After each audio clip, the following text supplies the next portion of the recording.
Hi hello నమస్తే, నేను కృష్ణాంజనేయులు.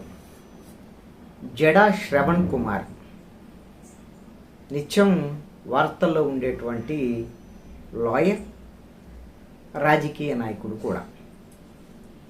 ఈ జడా శ్రవణ్ కుమార్ ఏ రాజకీయ పార్టీకి మద్దతు ఇస్తున్నాడు, ఏ పార్టీని వ్యతిరేకిస్తున్నాడు, ఎవరికి అనుకూలం ఎవరికి వ్యతిరేకం, ఇది అర్థం కాక అందరూ కూడా బుర్ర బద్దలు కొట్టుకుంటున్నారు. జడా శ్రవణ్ కుమారు అటు న్యాయవాదిగా వార్తల్లో ఉంటున్నారు, ఇటు రాజకీయ నాయకుడిగా కూడా వార్తల్లో ఉంటున్నారు. ఇప్పుడు ఎందుకు జడా శ్రవణ్ కుమార్ గురించి మనం మాట్లాడుకోవాల్సి వస్తుంది అని అంటే, జడా శ్రవణ్ కుమార్ కోర్టులో కీలకమైనటువంటి కేసులు, అవి కూడా వివేకానంద రెడ్డి హత్య కేసు చుట్టూ అనేకమైనటువంటి కేసులు. దానికి ఆయనే న్యాయవాదిగా ఉన్నారు. ఈ మొత్తం అంశాలు ఇప్పుడు ఎన్నికలకు కూడా సంబంధించినటువంటి అంశాలు, ఈ కేసులకి రిలేషన్ ఉంది, అందుకనే ఆయన వార్తల్లో ఉన్నారు.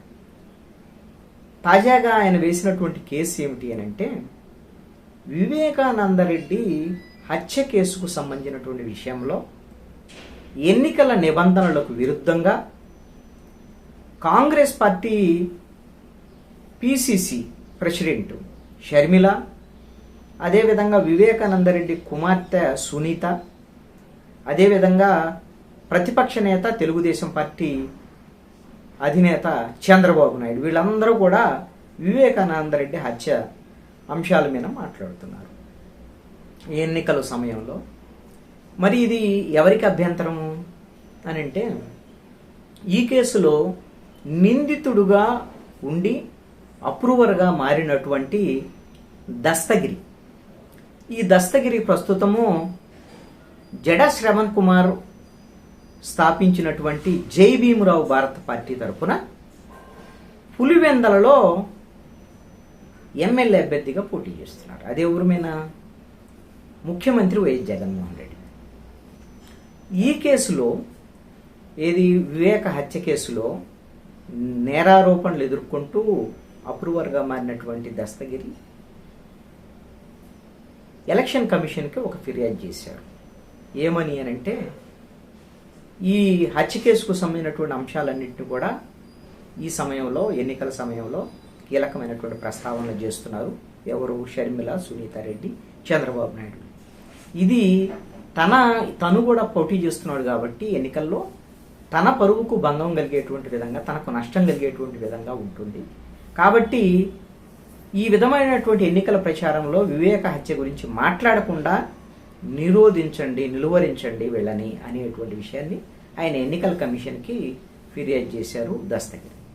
ఇదే అంశం మీద జడా శ్రవణ్ కుమారు హైకోర్టులో కూడా ఒక పిటిషను దాఖలు చేయబోతున్నారు. ఏమిటి అని అంటే, ఎలక్షన్ కమిషన్కి ఈ విధంగా ఫిర్యాదు చేశాం, దస్తగిరి మా క్లయింటు ఎమ్మెల్యేగా పోటీ చేస్తున్నారు, ఆయన పరువుకు భంగం కలిగేటువంటి విధంగా, ఆయనకి రాజకీయంగా నష్టం కలిగేటువంటి విధంగా ఈ అంశం ఉండబోతుంది. కాబట్టి ఈ విధంగా ఎన్నికల్లో వివేక హత్య గురించి మాట్లాడవద్దు అనేటువంటి దాని మీద ఆయన కోర్టులో పిటిషన్ దాఖలు చేయబోతున్నారు. ఈరోజు దాఖలు చేసినట్టున్నారు. మరి దీని మీద కోర్టు ఏం రెస్పాండ్ అవుతుంది? మాట్లాడొద్దు అని వీళ్ళకి చెప్పేటువంటి అవకాశం ఉండకపోవచ్చు, ఎలక్షన్ కమిషన్ని ఆదేశించేటువంటి అవకాశం ఉండొచ్చు. ఎన్నికల నియమ నిబంధనల ప్రకారంగా మీరు ఈ హత్య కేసు గురించి మాట్లాడేటువంటి వాళ్ళ మీద మీరు చర్యలు తీసుకోవటమా, లేకపోతే వాడు మాట్లాడొద్దని చెప్పటమా, వాళ్ళకు నోటీసులు ఇవ్వటమా, ఏం చర్యలు తీసుకుంటారో మీరు తీసుకోండి అని ఎలక్షన్ కమిషన్కి డైరెక్ట్ చేసేటువంటి అవకాశాలు ఉండొచ్చు. బహుశా ఈ హత్య కేసుకు సంబంధించినటువంటి అంశాల మీద ఎవరైనా మాట్లాడటం అనేటువంటిది, ఒక హత్యకు సంబంధించినటువంటి కోర్టులో ఈ కేసు కొనసాగుతున్నటువంటి నేపథ్యంలో, విచారణ కొనసాగుతున్నటువంటి నేపథ్యంలో, నిందితులు ఎవరో పూర్తి స్థాయిలో కోర్టు తేల్చకుండా ఈ రోజున ఎవరికి ఇష్టం వచ్చిన రీతిలో వాళ్ళు మాట్లాడటం అనేటువంటిది ఖచ్చితంగా ఎన్నికల నిబంధనలకు విరుద్ధమే.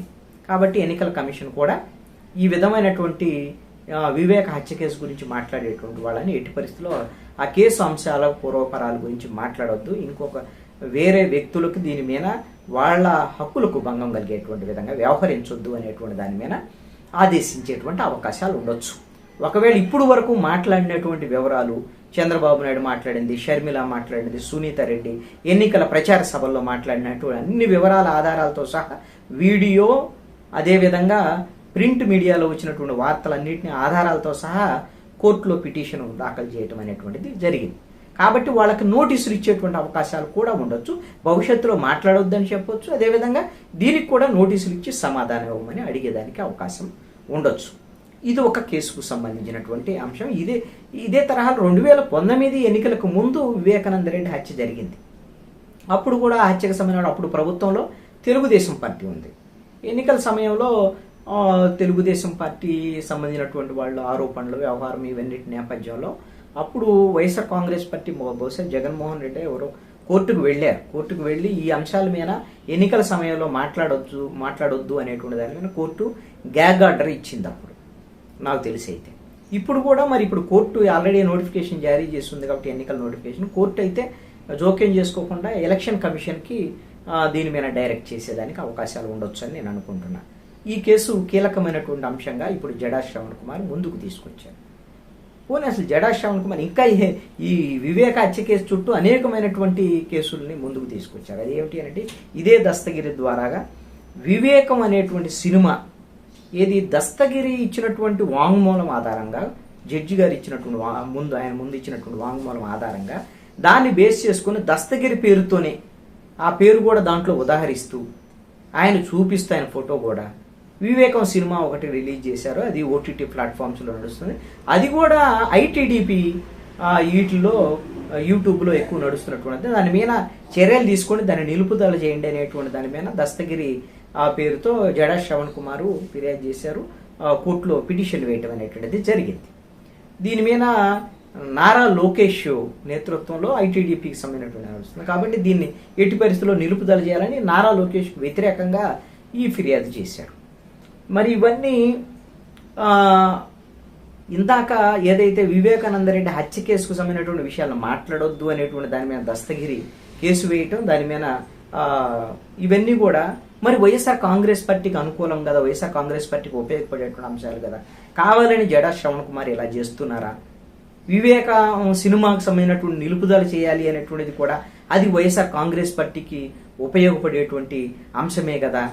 మరి కావాలని ఒకప్పుడు తెలుగుదేశం పార్టీకి సపోర్ట్ చేసినటువంటి జడా శ్రవణ్ కుమార్ తెలుగుదేశం పార్టీకి సపోర్ట్ చేశాడు అని అంటే ఆయన వైఎస్ఆర్ కాంగ్రెస్ పార్టీ ప్రభుత్వం మీద తీవ్రమైనటువంటి విమర్శలు చేశారు.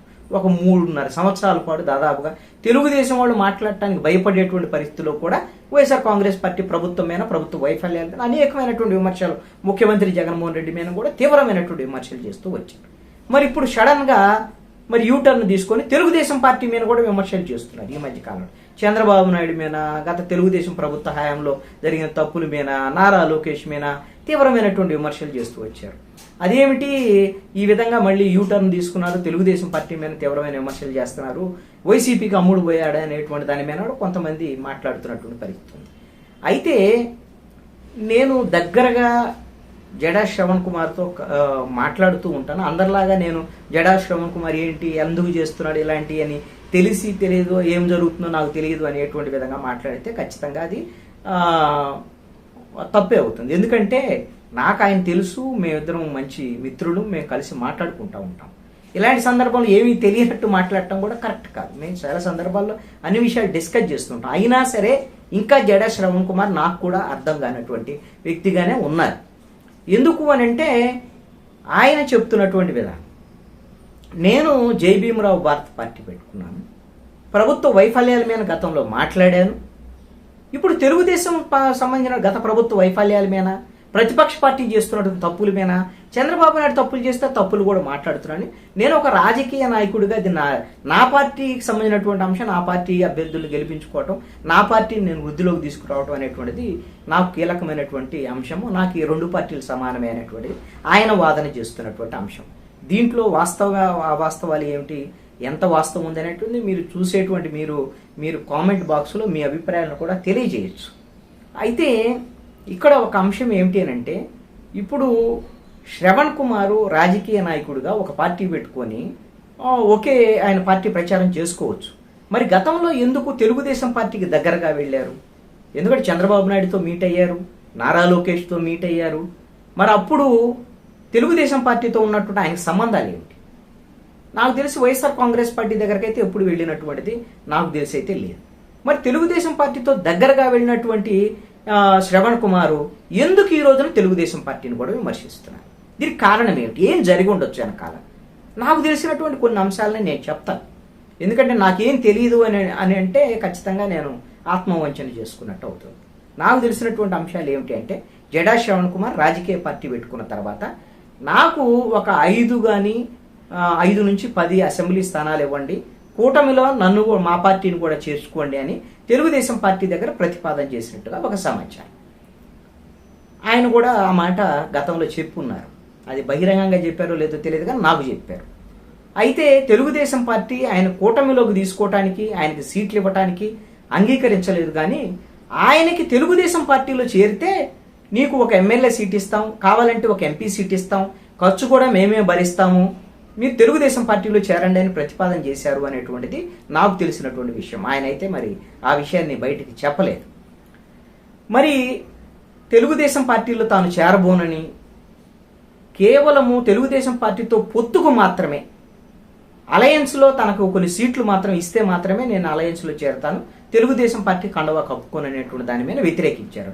దీని మీద విభేదాలు కూడా వచ్చి ఉండొచ్చు. విభేదాలు వచ్చినాయి కాబట్టి ఆటోమేటిక్గా గతంలో వైఎస్ఆర్ కాంగ్రెస్ పార్టీ ప్రభుత్వం మీద విమర్శలు చేసినట్టు తెలుగుదేశం పార్టీ మీద కూడా కొంత కోపంగా కూడా విమర్శలు చేసి ఉండొచ్చు చంద్రబాబు నాయుడు మీద, నారా లోకేష్ మీద. మరి ఇటీవల కాలంలో ఏమైనా మరి వైఎస్ఆర్ కాంగ్రెస్ పార్టీకి ఏమైనా దగ్గరయ్యాడా?